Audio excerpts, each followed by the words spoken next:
একটা নারী বিদ্বেষী দল তাদের খাসলত তারা বদলাতে পারবে এটি আর আমি আশা করি না। আমি তাদের বিচার দাবি করি।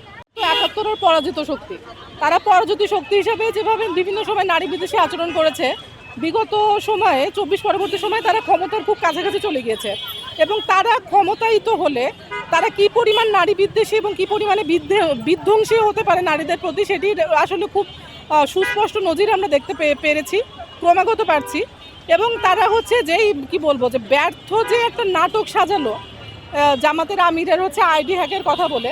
আপনি যদি দেখেন যে একজন তৃণমূলের যে জামাত কর্মী তার মানসিকতা এবং একজন প্রতিষ্ঠিত যে জামাত কর্মী তারাও আসলে নারীদের প্রতি মানসিকতায় খুব বেশি হচ্ছে কি বলবো যে খুব বেশি পার্থক্য নাই। তারা আসলে শিক্ষিত হয়েছে বলে কিংবা ক্ষমতায়িত হয়েছে বলে তারা জাস্ট তাদের সেই নারী বিদ্বেষী মুখোশটাকে ঢেকে রাখতে পারে।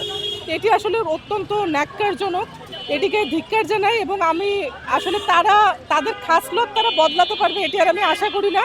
আমি তাদের বিচার দাবি করি। আমি আসলে মনে করি যে তাদের সেই নৈতিক বৈধতায় নেই এবং আমার মনে হয় যে মেয়েরা যদি আরেকটু সাহস নিয়ে এগিয়ে আসতে পারে তাহলে আসলে কি বলবো যে একটা নারী বিদ্বেষী দল তাদের ব্যাপারে কি বলছে সেটি আসলে তাদের গায়েই লাগবে না, তারা সেটি কেয়ার করবে না। এবং আমি খুব আশা করি যে ভবিষ্যতে এমন একটি সময় আসবে যখন বাংলাদেশের জামাত অপ্রাসঙ্গিক হয়ে যাবে, তাদের এই নারী বিদ্বেষের দাঁত ভাঙা জবাব এদেশের মেয়েরা দেবে।